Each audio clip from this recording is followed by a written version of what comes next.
Hi hello నమస్తే welcome to LP news. నేను తడి రాజశేఖర్. జగిత్యాల ఎమ్మెల్యే సంజయ్తో పాటు కాంగ్రెస్ పార్టీ నాయకులపై మెట్టిపల్లి పట్టణ బీజేపీ నాయకులు తీవ్ర విమర్శలు చేశారు.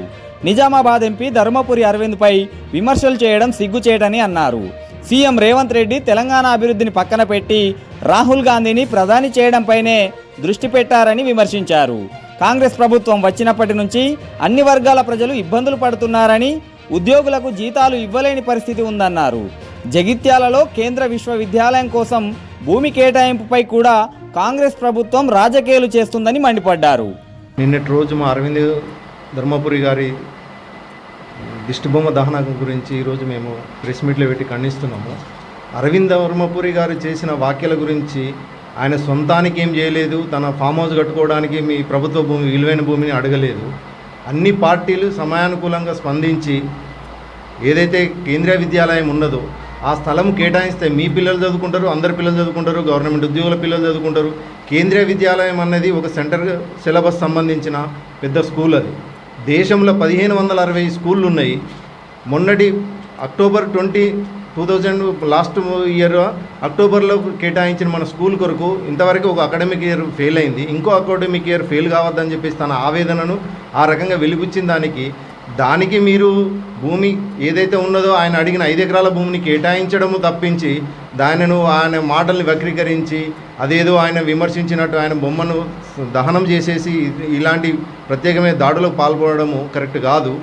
మీకేదన్నా ఉంటే, మీ ఆలోచన ఉంటే కరెక్ట్గా ఆయన అడిగిన కొరకు కాదు, స్కూల్ కొరకు కేటాయించమన్న 5 ఎకరాల భూమిని ఖచ్చితంగా మీ ప్రభుత్వ పెద్దలతోని మాట్లాడి చెలుగల్లోనే ఇప్పించగలరు. చెలుగల్ ఎందుకొరకు అంటే దాని యొక్క నేషనల్ హైవే మీద ఉన్నది. అది డే స్కాలర్ స్కూలు. పిల్లల కొరకు పేరెంట్స్ డైలీ 3 నుంచి 4 సార్లు తిరగవలసి వస్తుంది.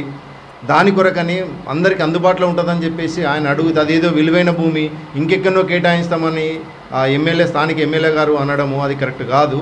దాని కొరకే ఆయన 5 ఎకరాల భూమి ఖచ్చితంగా ఆయన అడిగినట్టు కేటాయించేసి స్కూల్కు రావడానికి మీరందరూ సహకరించాలి.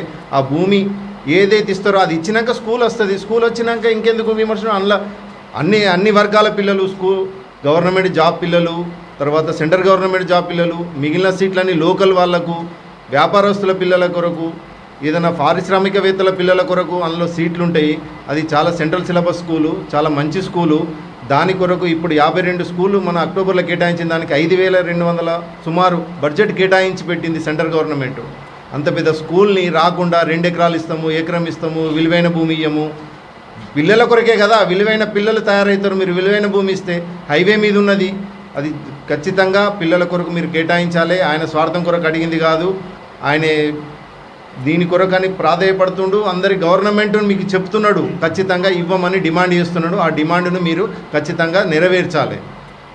నిన్న కాంగ్రెస్ పార్టీ నాయకులు, మా యొక్క ప్రియతమ నాయకులు ధర్మపురి అరవింద్ గారి పైన విమర్శలు చేస్తూ వారి యొక్క దిష్టిబొమ్మను దానం చేయడం జరిగింది ఒక మెట్పల్లి పట్టణంలో. నేను అడుగుతా ఉన్నాను, భారతీయ జనతా పార్టీ పార్లమెంటు సభ్యులు మా యొక్క ప్రియతమ నాయకులు ధర్మపురి అరవింద్ గారు ఏ తప్పు చేసిందని చెప్పి మీరు దిష్టిబొమ్మలు దానం చేస్తూ ఉన్నారు, ఏ తప్పు చేసిందని చెప్పి మీరు ప్రెస్ మీట్లు పెట్టి విమర్శిస్తూ ఉన్నారు. ఇవాళ వారు అన్నమాట ఏంది? మేము జగిత్యాలకు మా యొక్క నాయకుడు అయినటువంటి ధర్మపురి అరవింద్ గారు కేంద్ర విశ్వవిద్యాలయాన్ని తీసుకొస్తే అక్కడ ఉన్నటువంటి కాంగ్రెస్ ఎమ్మెల్యే డాక్టర్ సంజయ్ కుమార్ గారు 5 ఎకరాల భూమిని కేటాయిస్తే కేంద్ర విశ్వవిద్యాలయం ఏర్పాటుకు కేంద్రం నుండి ప్రభుత్వం వచ్చింది కాబట్టి 5 ఎకరాల భూమిని కేటాయించమని చెప్పారు. 5 ఎకరాల భూమి అందరికీ అందుబాటులో ఉండాలి అని చెప్పి చలగల్ ప్రాంతంలో దాన్ని 5 ఎకరాల భూమిని పరిశీలన చేసి అక్కడ ఇవ్వని చెప్పి వారు కోరుతూ ఉన్నారు. కానీ అక్కడ ఉన్నటువంటి స్థానిక ఎమ్మెల్యే కేవలం 2 ఎకరాలు మాత్రమే ఇస్తాం, ఆ చలగల్లో భూమిని ఇవ్వమని చెప్పి అంటున్నారు.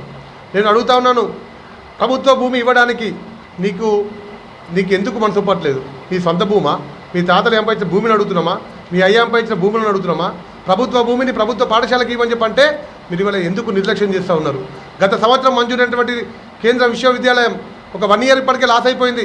మళ్ళీ ఇప్పుడు స్టార్ట్ అయ్యే ప్రారంభంలోనే మళ్ళీ భూమి ఇవ్వమంటే, మళ్ళీ 5 ఎకరాల భూమి ఇవ్వమంటే 2 ఎకరాలు ఇచ్చి ఇక్కడ విద్యార్థుల జీవితాలతో చెలగాటమాడుతూ ఉన్నటువంటి ఆ యొక్క ఎమ్మెల్యే తక్షణమే రాజీనామా అయ్యాలి.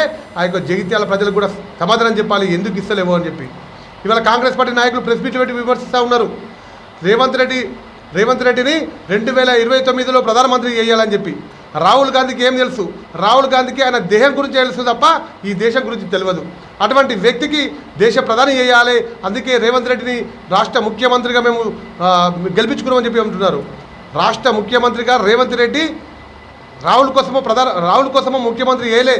తెలంగాణ ప్రజల సంక్షేమం కోసం దృష్టి పెట్టాలి. ఈ తెలంగాణ రాష్ట్రంలో అనేక మంది ఉద్యోగులు, అన్ని వర్గాల ప్రజలు ఇవాళ ఇబ్బంది పడుతూ ఉన్నారు. ప్రభుత్వ ఉద్యోగులకు కనీసం సాలరీ ఇచ్చే పరిస్థితిలో తెలంగాణ రాష్ట్రం లేదు.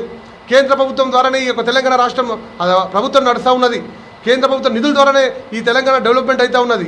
అది గుర్తుంచుకోవాలి కాంగ్రెస్ పార్టీ నాయకులు. కనీసం అవగాహన లేకుండా మాట్లాడుతూ ఉన్నారు. రేవంత్ రెడ్డి ముఖ్యమంత్రి అయింది 2029లో రాహుల్ గాంధీని ప్రధాని చేయడం కోసమట. ఇంత సిగ్గుండాలి కనీసం మాట్లాడడానికన్నా. రాహుల్ గాంధీకి ఏ అర్హత ఉందని ప్రధానమంత్రి అవుతారు? ఈ దేశంలో 17 రాష్ట్రాల్లో భారతీయ జనతా పార్టీ అధికారంలో ఉంది. 4 రాష్ట్రాల్లో ఎన్డీఏ ప్రభుత్వం అధికారంలో ఉంది.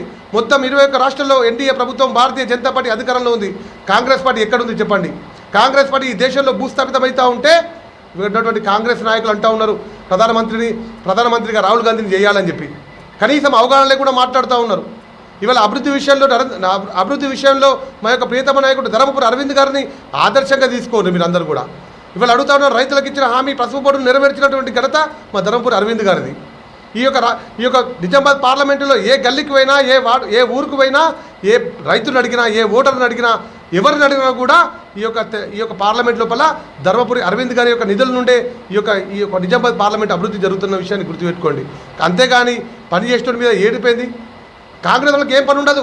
కాంగ్రెస్ అంటేనే కరప్షన్, కాంగ్రెస్ అంటేనే అవినీతి, కాంగ్రెస్ అంటేనే దోపిడీ, కాంగ్రెస్ అంటేనే కరప్షన్ మొత్తం దాచుకొని పంచుకునే వాళ్ళ యొక్క సిద్ధాంతం. ఏం అడుగుతున్నారు? మరి అరవింద్ గారు ఏమైనా తప్పుడు విమర్శలు చేశారా? కేవలం కేంద్ర విశ్వవిద్యాలయం కోసము 5 ఎకరాల భూమి అడిగారు. ఆ భూమిని రాష్ట్ర ప్రభుత్వము ముఖ్యమంత్రి కానీ ఉత్తమ్ కుమార్ రెడ్డి గారని ఇవ్వాలి. అది దాని గురించి సమాధానం చెప్పమంటే రాహుల్ గాంధీ గురించి మాట్లాడతారు కాంగ్రెస్ వాళ్ళు. అరే మీ ఎమ్మెల్యే దగ్గరకు పోయి, మీ రాష్ట్ర ముఖ్యమంత్రి దగ్గరకు పోయి ఆ ల్యాండ్కు సంబంధించి 5 ఎకరాల భూమిని ఇప్పియండి, అది గొప్పతనం అంటారు. ఏదో కూర్చొని మా అరవింద్ గారిని తిడితే పెద్ద నాయకులు అవుతామని చెప్పి మీరు కలలు కంటే మీ వ్యక్తిగత విమర్శలకు మేము పట్టించుకోము. మళ్ళోసారి కనుక విమర్శిస్తే మాత్రం కబర్దారని చెప్పి హెచ్చరిస్తా ఉన్నా. మా అరవింద్ గారిని విమర్శిస్తే మాత్రము తగిన గుణపాఠం చెప్తాము రాబోయే రోజులలో. మీరు కూడా ఆలోచన చేసుకోండి. అభివృద్ధి కోసం కలిసి రండి మా ఎంపీ గారితో. అభివృద్ధి చేయడానికి భారతీయ జనతా పార్టీ సిద్ధంగా ఉంటుంది. కానీ లేనిపోని విమర్శలు చేస్తూ రాజకీయ లబ్ధి పొందాలని చూస్తే సహించే ప్రశ్నే లేదు. ఇంకొకసారి మా యొక్క ధర్మపురి అరవింద్ గారిని, మా ఎంపీ గారిని విమర్శిస్తే మాత్రం తగిన గుణపాఠం చెప్తామని ఈ సందర్భంగా హెచ్చరిస్తా ఉన్నాం.